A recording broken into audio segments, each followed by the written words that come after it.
기도하심으로 오후 예배 시작하도록 하겠습니다. 하나님 감사합니다. 이 귀한 시간 가운데 하나님의 말씀을 향하여 이 자리에 나왔습니다. 또한 각자 자리에서 하나님께 나아갑니다.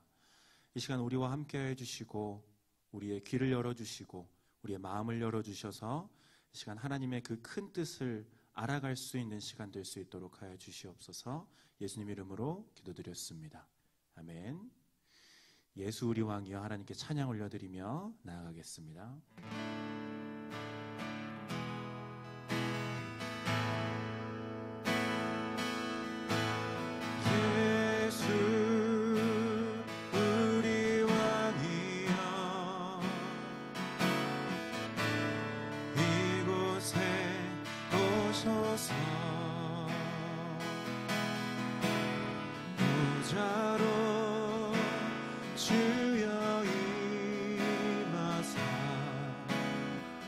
찬양을 받아 주소서.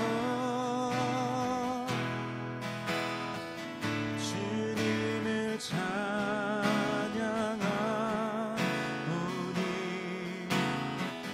주님을 경배하오니 왕이신 예수여 오셔서 찾아가사 다스리소서. 예수 우리 왕이여, 예수 우리 왕이여, 이곳에 오소서. 보좌로 주여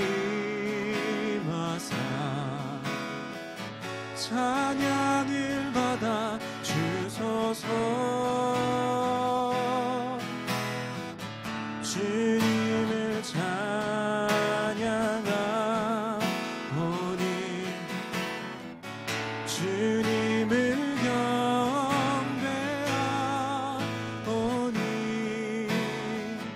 왕이신 예수여 오셔서 찾아가사 다스리소서.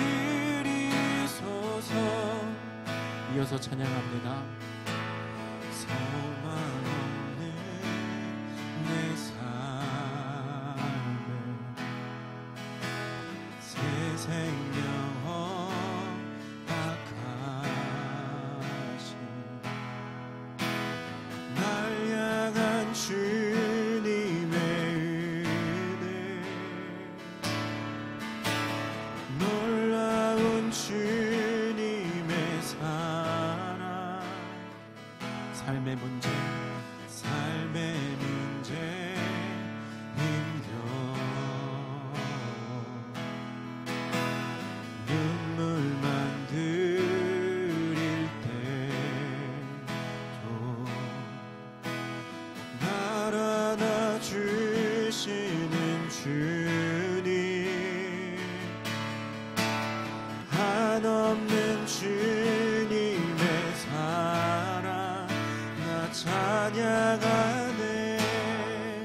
나의 믿음 주께 드려 나의 삶이 주를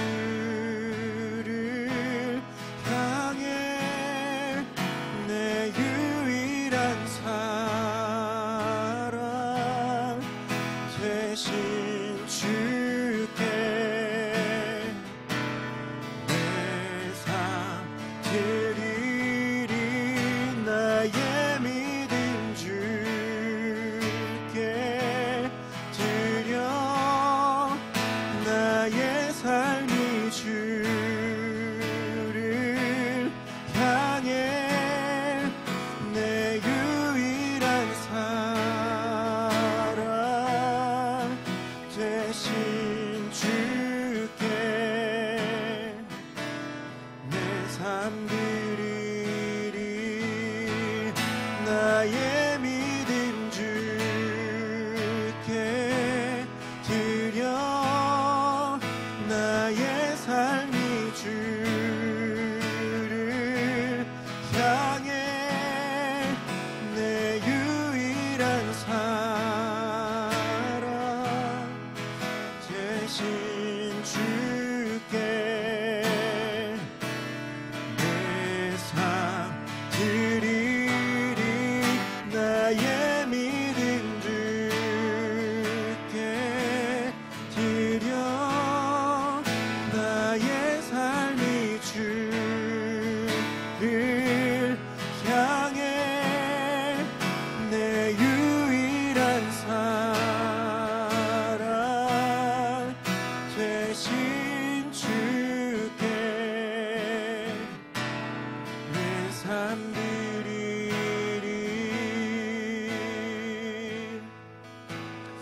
시간 기도로 예배 준비하기를 원합니다. 우리 지금 기도할 때에는 하나님, 우리가 하나님의 말씀으로 나아가려고 하오니 주님 저의 마음을 열어주시옵소서. 그 귀한 말씀 가운데에 우리가 그 말씀을 우리 삶의 등불로 삼아 우리의 삶을 살아갈 수 있도록 하여 주시옵소서. 또한 그 말씀 전해주시는 저희 담임 목사님에게도 하나님 기름 부어주시고 더욱더 큰 능력 부어주시옵소서. 기도 돌려드리겠습니다. 사랑의 하나님 감사합니다.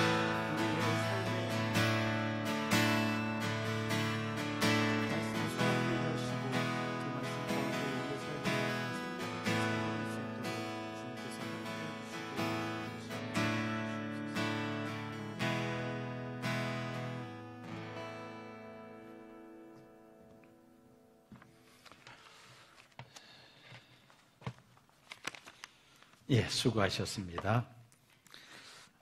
오후 예배 로마서 강해에 참석하신 우리 성도님들을 환영합니다.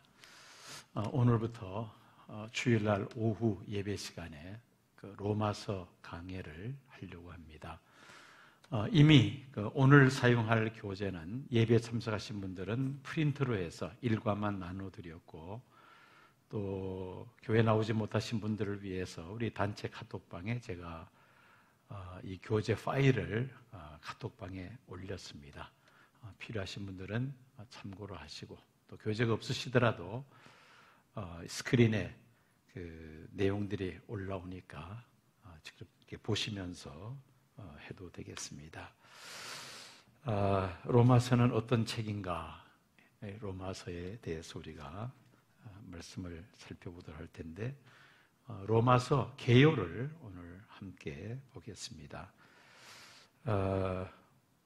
로마서 1장 16절 말씀을 우리 다 같이 한 음성으로 말씀을 함께 읽겠습니다. 내가 복음을 부끄러워하지 아니하노니 이 복음은 모든 믿는 자에게 구원을 주시는 하나님의 능력이 됨이라. 첫째는 유대인에게요 또한 헬라인에게로다. 아멘. 이 로마서는 신약의 가장 중요하고 가장 훌륭한 부분일 뿐만 아니라 또 가장 순수한 복음, 가장 복된 소식입니다. 성경 전체에 빛을 던져주며 길을 열어준다고 말할 수가 있습니다. 윌리엄 틴데일은 로마서 주석 서문에 이렇게 말을 했습니다. 로마서는 신약의 가장 중요하고 가장 훌륭한 부분일 뿐만 아니라 가장 순수한 복음 곧 복된 소식이다. 그것은 성경 전체에 빛을 던져주며 길을 열어준다. 따라서 내 생각에는 모든 신자들이 책 없이도 내용을 훤히 알 수 있을 정도로 본서를 암기하면 좋겠다. 또한 암기하는 데서 그치지 말고 그것을 날마다 영의 양식으로 섭취하면서 계속 그 안에서 자신을 연마해 나가면 좋겠다. 이 책은 아무리 많이 읽고 많이 연구해도 지나치지 않다. 연구하면 할수록 그 뜻이 분명해지며 뜻이 깊이 파헤치면 파헤칠수록 신령한 보물이 쏟아져 나온다. 그 속에는 온갖 값진 보배가 가득 숨어 있기 때문이다. 라고 로마서 주석 서문에 이렇게 로마서의 중요성을 설명을 했습니다. 로마서가 이 성경에서 차지하고 있는 그 위치는 참으로 자랑스럽습니다. 이 책은 바울이 쓴 13개의 서신뿐만 아니라 신약 성경에 들어있는 총 22개의 서신 가운데서 가장 선두에 위치하고 있는데, 이는 기록된 순서가 가장 빨라서가 아니라 이 책이 지니는 그 내용상의 비중이 그만큼 크기 때문입니다. 로마서의 가치를 한번 살펴보겠습니다. 바울 서신 가운데서도 가장 많은 부피를 차지하고 있는 것이 로마서입니다. 기독교의 본질적인 진리를 가장 완전하고 상세하게 기록한 복음의 핵심 정리요, 또 바울의 복음 선언서입니다. 불신자나 초신자가 기독교의 복음 진리를 알려면 로마서를 먼저 읽도록 권하는 것이 가장 유익합니다. 또 기독교 역사상 이 책만큼 많은 사람에게 크나큰 영적 감화를 준 책이 없습니다. 그 유명한 성 어거스틴, 또 중세기 종교개혁가 루터와 칼빈, 그리고 감리교 창시자인 요한 웨슬레, 또 철로 역정을 쓴 존 번영 같은 이들의 심령 속에 진리와 성령의 불을 크게 붙인 책이 바로 로마서입니다. 이 로마서를 쓴 사람이 누군가, 저자가 누구인가 계속 반복해서 말씀드렸습니다마는 사도 바울이 쓴 것이죠. 그것은 로마서 1장 1절 서두에 이 로마서의 저자가 누구인지를 분명하게 밝히고 있습니다. 제가 한번 읽겠습니다. 예수 그리스도의 종 바울은 사도로 부르심을 받아 하나님의 복음을 위하여 택정함을 입었나니 해서 이 로마서를 쓰고 있는 저자는 바로 바울 자신임을 서두에 먼저 밝히고 있습니다. 이 바울이 어떤 사람인가에 대해서는 우리가 성경 바울 서신 전체를 통해서 우리가 또 이해할 수 있겠습니다만은 그 중에서도 이제 사도행전에 사도 바울이 자신에 대해서 말한 그런 내용들이 여러 구절들이 있습니다. 그래서 이 성경 구절들을 읽기만 해도 바울이 이런 사람이구나라는 것을 우리가 이해할 수가 있을 것입니다. 사도행전 22장 3절 말씀을 우리 다 같이 함께 읽을까요? 나는 유대인으로 길리기아 다소에서 났고 이 성에서 자라 가말리엘의 문화에서 우리 조상들의 율법에 엄한 교훈을 받았고 오늘 너희 모든 사람처럼 하나님께 대하여 열심히 있는 자다. 사도 바울은 자기 자신이 유태인이라는 것을 분명히 밝히고 있죠. 그리고 그가 태어난 곳은 길리기아 다소입니다. 그는 다소에서 자라서 가말리엘의 문화에서 율법을 배웠다고 말씀합니다. 이 가말리엘은 사도 바울 당시 가장 유명한 율법 학자 가운데 한 사람이었습니다. 그런 그 율법에 정통한 학자 밑에서 사도 바울은 율법을 배웠다는 말이죠. 그 다음에 사도행전 23장 6절 말씀을 우리 다 같이 읽겠습니다. 바울이 그중 일부는 사도개인이요 다른 일부는 바리새인인 줄 알고 공회에서 외쳐 이르되 여러분 형제들아 나는 바리새인이요 또 바리새인의 아들이라. 죽은 자의 소망 곧 부활로 말미암아 내가 신문을 받노라. 사도 바울은 자기 자신이 바리새파에 속한 사람이다 그렇게 말하고 있습니다.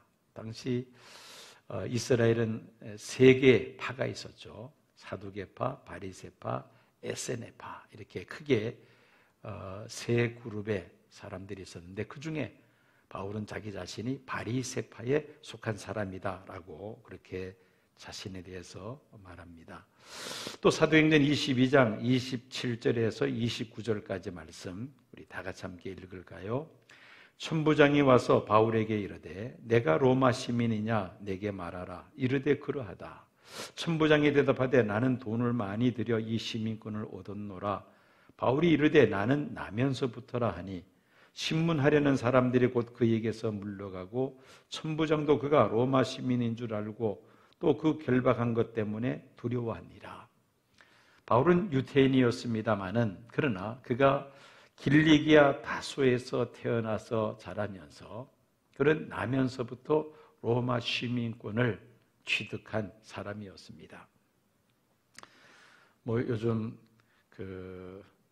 전 세계 시민권 또는 국적을 이야기할 때에 가장 힘 있는 국적은 바로 미국 시민권이 아니겠는가 그렇게 말할 수 있죠. 그래서 소위 천조국 시민이다 그렇게 말을 하기도 합니다. 뭐가 천조국이냐? 미국은 국방 예산만 1년에 1,000조 원이라 그러죠. 1,000조 원. 그래서 그만큼 국방력이 강하다는 그런 의미에서 1,000조 원의 시민이다. 그런 이야기를 합니다. 미국 시민권을 가지면은 그런 강력한 국방력, 그 나라의 보호를 받을 수 있다. 그런 차원에서 그런 말을 사용하는 것 같습니다. 사도 바울 당시에는 로마 제국이 바로 이제 그 역할을 했다고 말할 수가 있겠죠. 그 당시에 가장 강대한 제국이 바로 이 로마 제국이었습니다. 그래서 이 로마 제국 시민권을 가진다는 것은 굉장한 그런 그 권력과 함께 어떤 특혜를 누린다고 볼 수가 있겠죠. 어느 나라 가더라도 로마 시민권을 가지고 있으면은 함부로 대할 수 없는 그 당시 상황이 그런 그 로마 시민권의 그 역할이 그렇게 컸다는 말이죠. 그래서 로마 군대 천부장이 자신은 돈을 주고 돈을 많이 들여서 로마 시민권을 얻었다고 말하는데 사도 바울은 나는 나면서부터 로마 시민권을 받은 사람이다. 이렇게 이제 이야기합니다.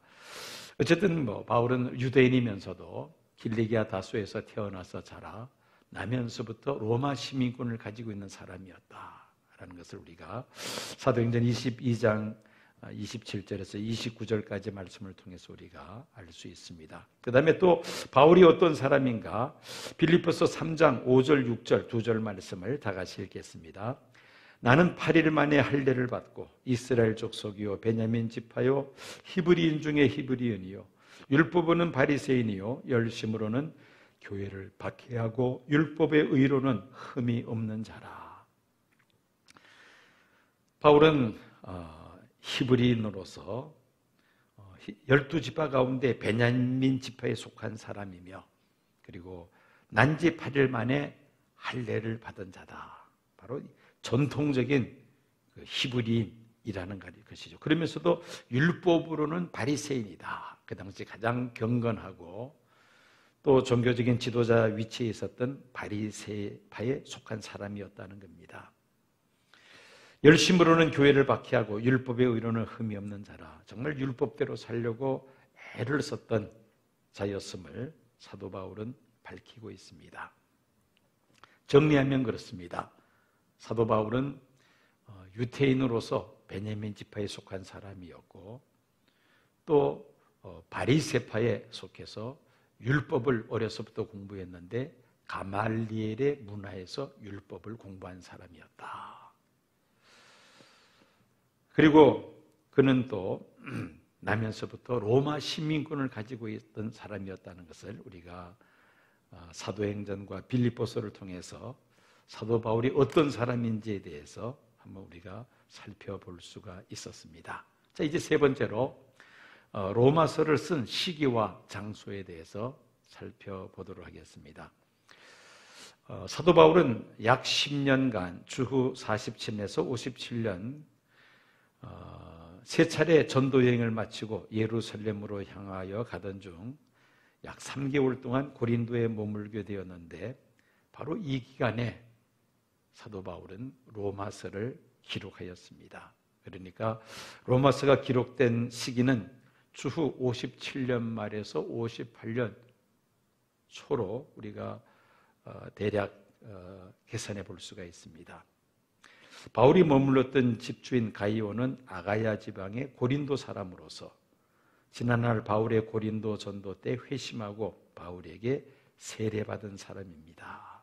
바로 이곳에서 바울은 그의 친구 더디오에게 대필하게 하여 로마서를 기록했습니다.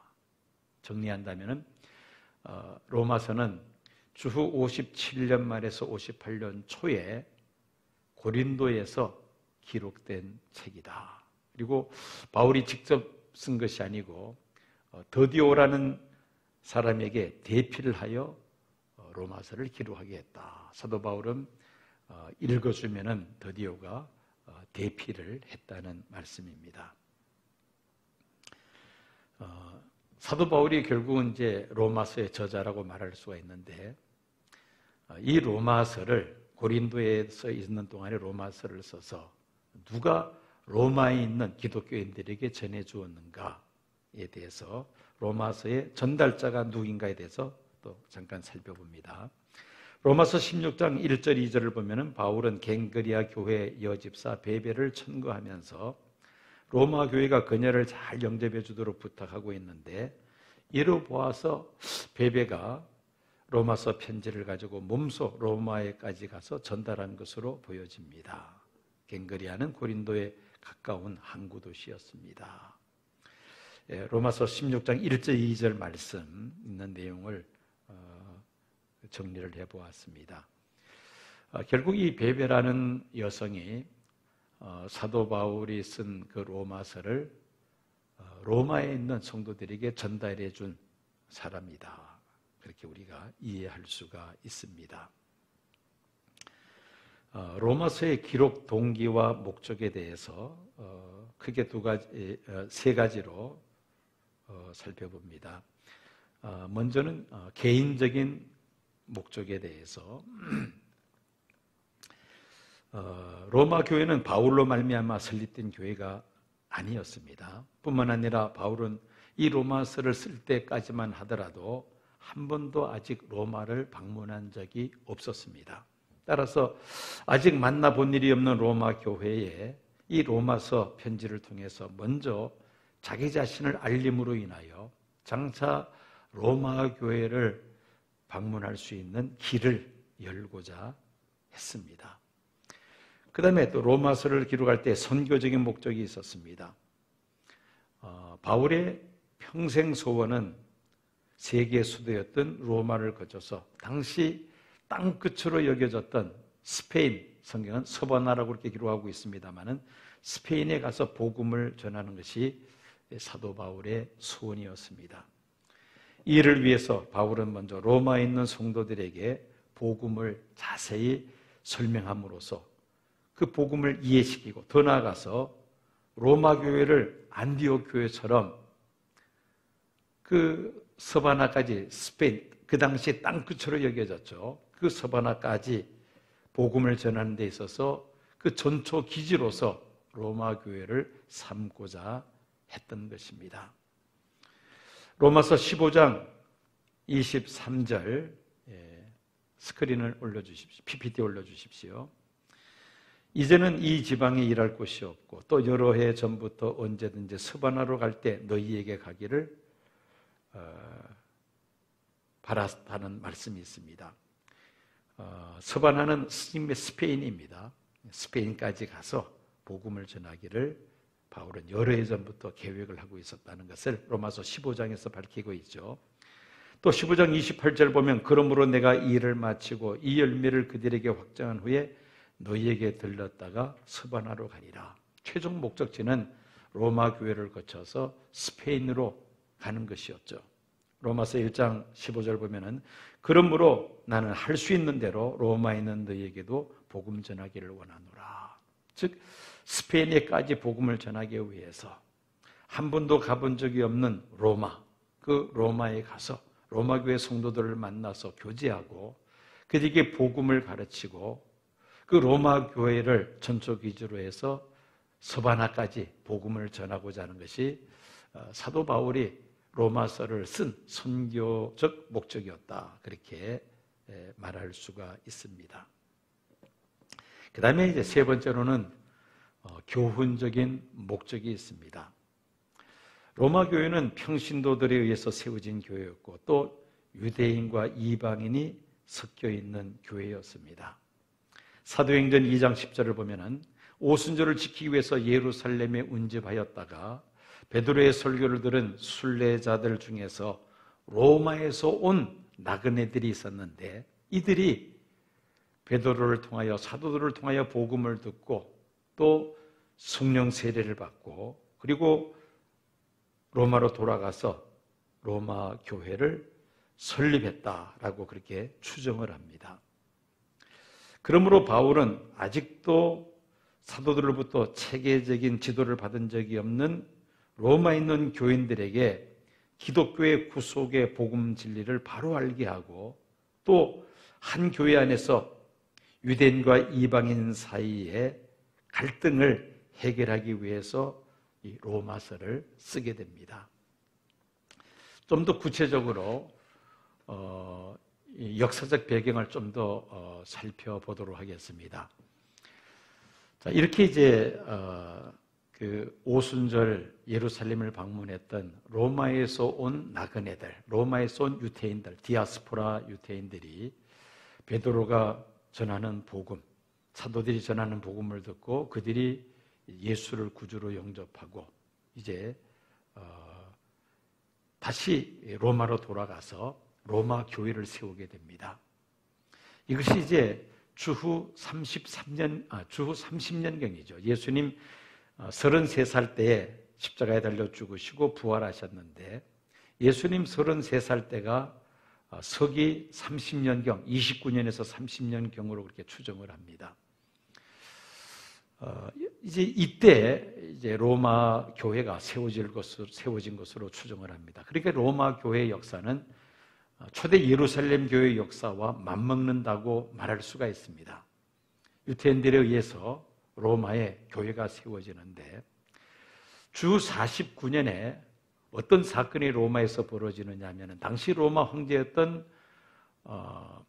클라우스 황제가 로마에 살고 있는 유태인들을 전부 다 추방시킵니다. 로마를 다 떠나라는 것이죠. 이때 로마에 살고 있는 예수 믿는 기독교인들도 다 추방이 됩니다. 이때 추방된 사람 가운데 사도행전에 기록된 부부가 있죠. 브리스길라 아굴라 부부입니다. 이분들이 원래는 로마에서 천막 만드는 일을 하고 있다가 클라우디우스 황제가 유태인들을 로마에서 다 추방시킬 때 그때 로마에서 쫓겨나 고린도에서 정착한 사람들이었죠. 바울이 고린도에 들어가서 복음을 전할 때 브리스길라 아굴라 부부를 만나서 그들의 도움을 받으면서 복음을 전하게 되고 또 브리스길라 아굴라 부부는 사도 바울의 동력자가 되어서 그 후 계속해서 바울과 함께 복음을 전하는 역할을 하게 됩니다. 주 49년에 이런 일이 로마에서 벌어졌다는 것입니다. 이때 로마 교회를 세운 유태인들도 다 같이 추방이 됩니다. 이 당시 로마 교회, 주후 49년의 로마 교회는 유태인들만 있었던 것이 아니라 로마 사람들, 이방인들도 분명히 있었던 것이죠. 그러나 로마 교회의 주축은 유태인들이었습니다. 그들이 로마 교회를 세웠고 주축이 되었었는데 주 49년에 로마에서 추방되면서 어쩔 수 없이 유태인들이 볼 때는 이방인이죠. 이방인들이 로마 교회를 끌고 나가게 됩니다. 유태인들은 다 쫓겨났으니까. 그러다가 주후 56년에 네로 황제가 클라우디우스 황제가 추방시켰던 유태인들 다시 로마로 돌아와서 살아도 좋다는 명을 내리게 됩니다. 이때 추방되었던 예수 믿는 유태인들이 다시 로마로 돌아오죠. 그리고 교회에 가니까 어떻게 됩니까? 주도권이 이제는 이방인들에게로 교회 모든 주도권이 이미 가 있습니다. 7년 만에 다시 로마로 돌아오니까 로마 교회는 이방인들에 의해서 주도되어서 교회가 이제 운영이 되었던 것이죠. 그러니까 주후 56년에 로마 교회는 교회 주도권을 쥐고 있는 이방인들과 7년 전에 쫓겨났다가 다시 돌아온 로마 교회를 세운 유태인들, 예수 믿는 유태인들과의 갈등이 생기게 됩니다. 이 문제를 해결하기 위해서 쓴 것이 바로 로마서다. 그렇게 말해도 지나친 것은 아닙니다. 그래서 로마서에서 강조하는 것이 유대인이나 이방인이나 헬라인이나 예수 안에서 하나라는 겁니다. 예수 안에서 하나다. 이것이 계속해서 로마서에서 강조되는 그런 내용입니다. 또 그런 갈등이 당시 로마 교회에 있었기 때문이죠. 이방인들과 유태인들과의 그 갈등을 해결하기 위해서 사도 바울은 로마서를 기록했다라는 말씀입니다. 자, 이제 로마서의 특징으로 넘어가겠습니다. 이 로마서의 특징을 샌디는 유언적이라고 했고 또 버튼은 예방적이라고 말을 합니다. 그래서 이 두 사람이 한 말을 그대로 끌어와서 먼저 로마서는 유언적인 그런 특징이 있다라고 말할 수 있습니다. 바울은 로마를 방문하기 전에 먼저 예루살렘을 방문할 것인데 이 일이 안전하게 성사되도록 로마 교회 성도들에게 기도 부탁을 하죠. 자신 앞에 놓여있는 불길한 징조를 예견하고 만일의 경우 자신의 예루살렘에서 죽게 되더라도 로마 교회가 복음을 땅끝까지 전파하기 위하여 조직적이고 포괄적인 복음을 담은 서신을 써야 할 필요성을 바울이 느꼈던 것입니다. 그래서 로마서는 바울의 유언장이요, 성도들에게 물려주는 값진 영적 유산이다, 그렇게 말할 수 있습니다.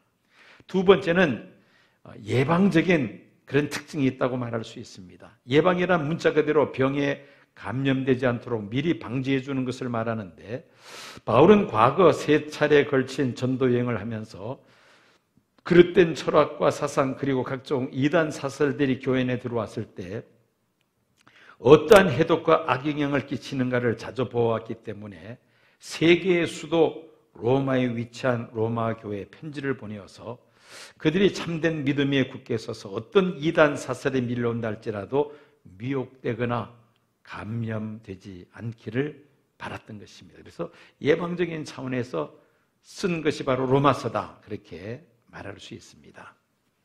이제 로마서의 개요를 한번 살펴봅니다. 로마서는 매우 복잡한 교리적인 내용을 다루고 있으면서도 자세히 살펴보면 아주 조직적으로 잘 짜여진 서신이라는 것을 발견합니다. 로마서는 크게 두 부분으로 나눕니다. 전반부와 후반부로 나누는데, 전반부는 1장에서 11장까지 교리 문제를 주로 다루고 있고, 그리고 12장에서 16장까지는 실천을 다루고 있습니다. 이건 로마서뿐만 아니라 바울 서신의 대다수가 이렇게 두 부분으로 구분해서 우리가 공부할 수가 있습니다. 바울이 쓴 서신들은 공통적인 특징이 전반부는 교리적인 문제, 후반부는 실천에 관한 문제를 말씀합니다. 이제 로마서의 교리는 죄인을 구원하시는 하나님 편에서의 은총이라고 말한다면은, 실천에 있어서는 하나님의 은혜에 대한 인간 편에서 어떻게 응답해야 될 것인가를 다루고 있는 것이 바로 12장에서 16장까지 실천면입니다. 로마서는 크게 4가지의 주제로 구성이 되어 있습니다. 첫째는 죄론에 대하여 1장 18절에서 3장 20절까지입니다.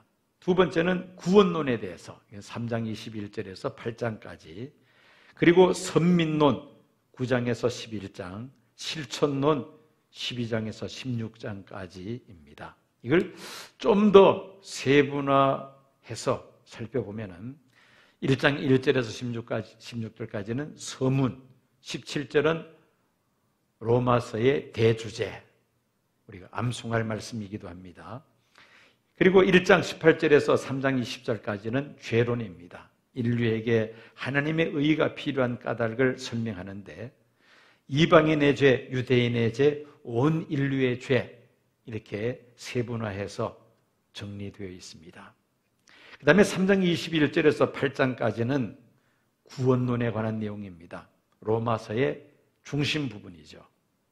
3장 21절에서 5장까지는 칭의, 죄인이 어떻게 구원을 얻을 수 있는가의 문제, 그 다음에 6장에서 8장 17절까지는 성화, 믿음으로 어렵게 된 성도가 범하는 죄 문제를 다루고 있습니다. 그리고 세 번째는 8장 18절에서 39절까지 영화의 단계에 대해서, 그 다음에 9장에서 11장까지는 선민론을 다룹니다. 이것을 3가지로 좀 더 세분화한다면 9장은 선택, 10장은 유기, 11장은 회복인데, 이거를 시제를 놓고 따진다면 9장은 이스라엘의 과거, 10장은 이스라엘의 현재, 11장은 이스라엘의 미래에 관한 내용이라고 말할 수 있습니다. 사도 바울은 이스라엘, 자기 동족 이스라엘의 구원을 정말로 간절히 바랐던 사람이죠. 사실 바울이 복음을 전할 때, 이방인들에게 복음을 전할 때 가장 힘들었던 것은 자기 동족 이스라엘 백성들 때문이었습니다. 바울은 어느 도시에 가든지 가장 먼저 회당에 들려서 복음을 전합니다. 그 회당에는 유태인들과 유대교를 개종한 이방인들이 같이 예배를 드리는 곳인데, 바울이 이렇게 각 도시마다 방문하면 가장 먼저 회당에 들어와서 복음을 전하는데, 그 회당에 있는 유태인들 가운데 복음을 거부하는, 한 걸음 더 나아가서 바울이 복음을 전하지 못하다 회방하는 무리들이 뒤따라다닙니다. 그래서 바울이 복음 전할 때 가장 힘들었던 것이 바로 자기 동족 유대인들의 비방과 핍박이었습니다. 그럼에도 불구하고 바울은 자기 동족 유태인의 구원을 위해서 간절하게 기도합니다. 심지어 내가 구원받지 못한다 할지라도 이 민족만은 하나님 구원해 주십시오 라고 기도할 정도로 자기 동족 그 이스라엘의 구원을 위해서 간절히 기도했던 것이죠. 그 내용이 바로 로마서 9장에서 11장까지 기록이 되어 있습니다. 결론은 하나님은 결코 이스라엘을 버리지 아니하신다. 세상 마지막 때에 이스라엘의 민족적인 회개운동이 일어나면서 하나님께서 반드시 이스라엘을 구원하실 것이라는 내용이 바로 9장에서 11장까지, 그 다음에 12장에서 16장까지는 실천론입니다. 그 교리를, 전반부에 있는 교리를 어떻게 실천할 수가 있겠는가에 대해서 다루고 있습니다. 오늘은 로마서 개요를 살펴보았습니다. 전반적으로 로마서가 언제 어디에서 누구에 의해서 어떤 역사적 배경 속에서 기록이 되었는가, 로마서의 주제는 과연 무엇인가, 그리고 로마서의 그 자세한 내용들을 분석을 해서 설명을 했습니다. 이제 이 과를 마치면서 마지막 페이지로 넘어갑니다. 이 과를 마치면서 1번 문제 우리 다 같이 한번 읽어볼까요? 오늘 공부한 내용을 다시 한번 복습해 보세요. 기록식이 언제였습니까? 주후 57년 말에서 58년 초였습니다. 로마서가 기록된 장소는 고린도였죠. 대필자는 더디오라는 사람이 대필합니다. 바울이 불러주고 더디오가 대신해서 기록을 합니다. 전달자는, 즉 고린도에서 바울에 의해서 쓰여진 이 로마서를 로마에 있는 교회에 전달해 준 사람은 베베라는 여성이었습니다. 기록 목적과 구조 이미 설명을 다 했기 때문에 다시 반복하지 않겠습니다. 2번 문제 다 같이 읽어볼까요? 로마서를 공부하면서 작성할 과제물 다 같이 읽습니다. 나도 바울처럼 최근 누군가에게 복음의 내용을 담은 편지를 근본에 한번 써보시지 않겠습니까? 단순한 안부나 따뜻한 격려 편지라도 좋습니다. 내가 전도하고자 하는 대상자, 또 신앙생활을 하기는 합니다마는 아직도 믿음이 연약한 자들, 이런 분들에게 마치 사도 바울이 로마에 있는 성도들에게 로마서 편지를 쓴 것처럼 우리도 아직도 예수 안 믿는 사람, 또 믿기는 한데 믿음이 약한 성도들, 이런 분에게 내가 예수 그리스도의 복음을 전하는 편지를 한번 쓴다고 할 때에 어떤 내용을 쓸 것인가를 한번 생각해 보시라는 것입니다. 한번 글로서 이렇게 한번 정리해 본다면은 아마 여러분 자신의 그 신앙을 다시 한번 재정리할 수 있는 좋은 기회도 되지 않겠나 생각이 됩니다. 오늘은 이제 로마서 전체 이 개괄적인 내용, 개요를 살펴보았습니다. 이제 다음 주부터는 1장 1절부터 좀 더 구체적으로 이제 성경 말씀을 공부하도록 하겠습니다. 205장 함께 찬송 부르겠습니다. 예수 그 신사랑 늘 말해주시오. 나 항상 듣던 말씀 또 들려주시오. 저배지 않는 천국 주 예수 계신 곳 나 밝히 알아듣게 또 들려주시오. 나 항상 듣던 말씀 나 항상 듣던 말씀 주 예수 크신 사랑 또 들려주시오. 아침에 이슬 방울 쉬 사라짐같이 내 기억 부족하여 늘 잊기 쉬우니 잘 알아듣기 쉽게 늘 말해주시오. 날 수소하신 사랑 또 들려주시오. 나 항상 듣던 말씀 나 항상 듣던 말씀 주 예수 크신 사랑 또 들려주시오. 주 예수 나를 위해 이 세상 오셔서 날 구속하시는 은혜 말하여 주시오. 나 같은 사람 위해 주 보혈 흘렸네. 이 복스러운 말씀 또 들려주시오. 나 항상 듣던 말씀 나 항상 듣던 말씀 주 예수 크신 사랑 또 들려주시오. 이 세상 헛된 영화 날 미혹할 때에 주 예수 크신 사랑 늘 들려주시오. 천국의 빛난 영광 내 눈에 비칠 때 예수 크신 사랑 또 들려주시오. 나 항상 듣던 말씀 나 항상 듣던 말씀 주 예수 크신 사랑 또 들려주시오. 기도하겠습니다.